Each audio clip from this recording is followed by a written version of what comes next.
하루미? 어쩐 일이야 여기? 나도 여기 입사하게 됐어. 정말? 잘됐다. 잘해보자고. 뭐 좋은 아이디어 없어? 글쎄요. 신뢰성은 기본이고 이번엔 비용과 일정도 너무 타이트하고 쉽지 않네요. 저 팀장님, 나혜리 씨, 무슨 좋은 아이디어 있나? 오픈소스 소프트웨어를 쓰는 건 어떨까요? 오픈소스 소프트웨어라니. 이번 개발에는 우리 회사에 사활이 걸려 있다고. 요즘 오픈소스 소프트웨어를 많이 사용하는 건 알지만 제가 오픈소스 소프트웨어의 장단점을 분석했는데요. 이것을 보시면 활용 여부를 결정하는데 도움이 되실 거예요. 먼저 오픈소스 소프트웨어는 웹상에서 무료로 다운로드하고 소스코드 수정, 재배포가 가능하기 때문에 개발 비용이 적게 드는 장점이 있습니다. 두 번째, 빠른 기술 지원과 유연한 개발을 들 수 있습니다. 오픈소스 소프트웨어 커뮤니티는 보통 최신 기술 정보 및 문제점과 해결책을 공유하는 형태로 자유롭게 운영되기 때문에 독점 프로그램에 비해 기술 발전 속도가 빠르죠. 세 번째, 오픈소스 소프트웨어는 주로 표준화된 오픈 포맷 또는 프로토콜을 사용하기 때문에 서로 다른 소프트웨어 간 상호 연동성이 보장됩니다.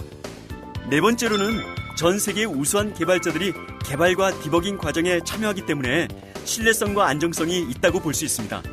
다섯 번째, 강력한 네트워킹 지원이 가능하다는 점입니다.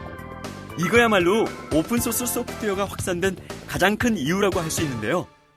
대표적으로 아파치 같은 경우는 전 세계 웹 서비스의 절반 이상을 차지하고 있을 정도죠.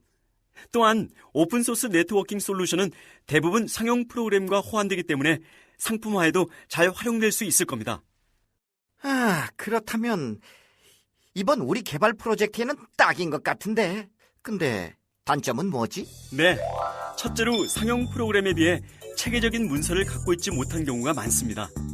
이는 개발 지연을 초래할 수도 있기 때문에 미리 얼마만큼 문서화가 잘 되어 있는지 확인해 봐야 합니다. 둘째로 오픈소스 소프트웨어는 영리를 목적으로 하는 회사에서 개발되는 것이 아니기 때문에 상용 프로그램 수준의 로드맵을 기대하기 힘듭니다. 따라서 활용하고자 하는 오픈소스 소프트웨어의 향후 개발 계획이 얼마나 체계적으로 세워져 있는지도 고려해야 합니다. 마지막으로 지적 재산권인데요. 기업이 보유한 특허 및 소스 코드가 오픈소스 소프트웨어에 포함되는 경우 대부분의 오픈소스 소프트웨어 라이선스에서는 일반적으로 특허에 대한 사용료 없이 배포할 것을 요구하고 있기 때문에 오픈소스를 활용하여 특허를 구현하거나 기존 소스 코드를 포함하고자 할 경우 반드시 특허 사용료에 대한 입장을 명확히 하여야 합니다. 확실히 우리가 안고 가야 할 단점보다는 장점이 많이 보이고 우리 프로젝트에 딱 맞긴 하지만 소스 코드를 공개해야 한다는 게 걸려. 우리의 핵심 기술이나 차별화 전략이 노출될 수 있지 않나? MPL, BSD, 아파치 등 부분적 독점권이 인정되는 라이선스들을 이용한다면 그런 부담을 없앨 수 있습니다. BSD, 아파치 등은 아무런 제약이 없는 라이선스지만 이것을 이용한 파생물에 대해서는 별도의 상업 라이선스를 적용할 수 있거든요. 그렇기 때문에 이런 라이선스를 사용한다면 소스 코드 공개 부담을 없앨 수 있죠. 그렇다 해도 어떻게 전략을 세워야 할지. 그것에 대해서는 제가 한 말씀 드리겠습니다. 사실 많은 회사들이 오픈소스 소프트웨어 라이선스에 대한 관리 체계가 없어 판매 중인 제품을 리콜하거나 아예 새로 개발하는 상황으로까지 가는 경우가 종종 있어 왔습니다.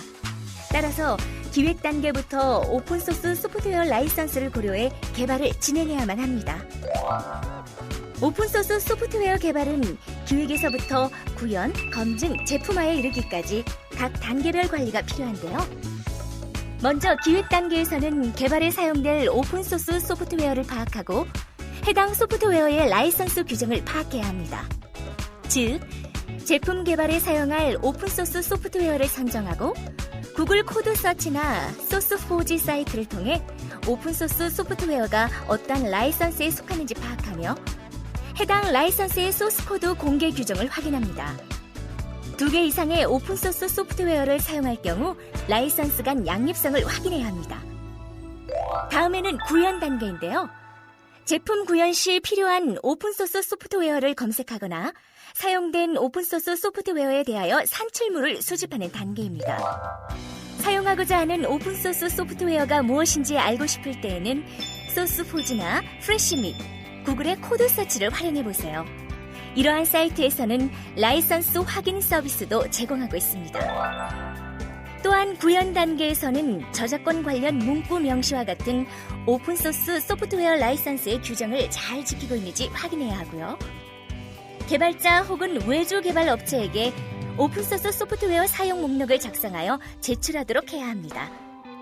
이렇게 함으로써 개발자에게 오픈소스 소프트웨어를 사용하는 데 있어 법적인 문제가 있음을 인식시킬 수 있으며 향후 오픈소스 소프트웨어의 사용으로 인한 법적인 문제가 발생했을 때에도 해당 목록을 통해 적극적인 대응을 할 수 있습니다.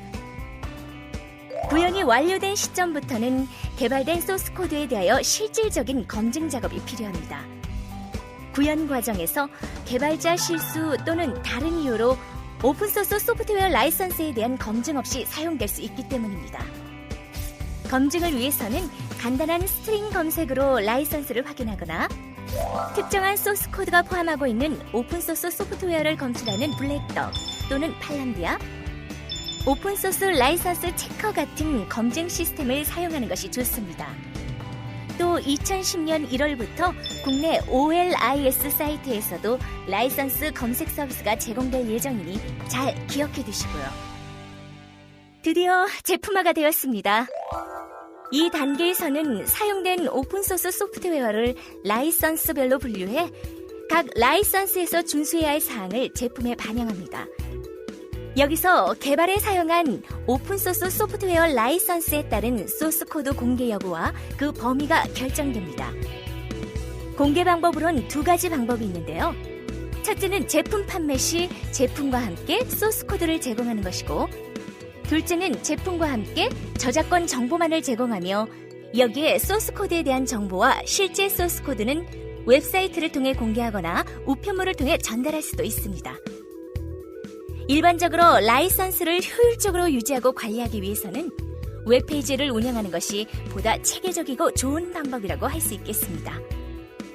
만약 오픈소스로 개발은 하지만 자신의 회사에 유리하도록 라이선스를 규정하고 싶다면 독자적인 라이선스를 개발해 적용하면 됩니다.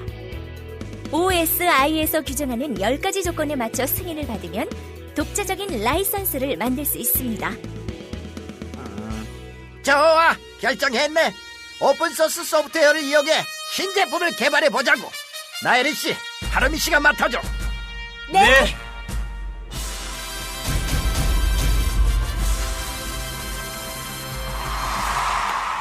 당신은 수고했어요.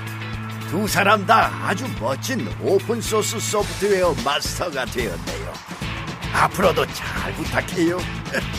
오픈소스 소프트웨어로 기업의 경쟁력을 높여보세요.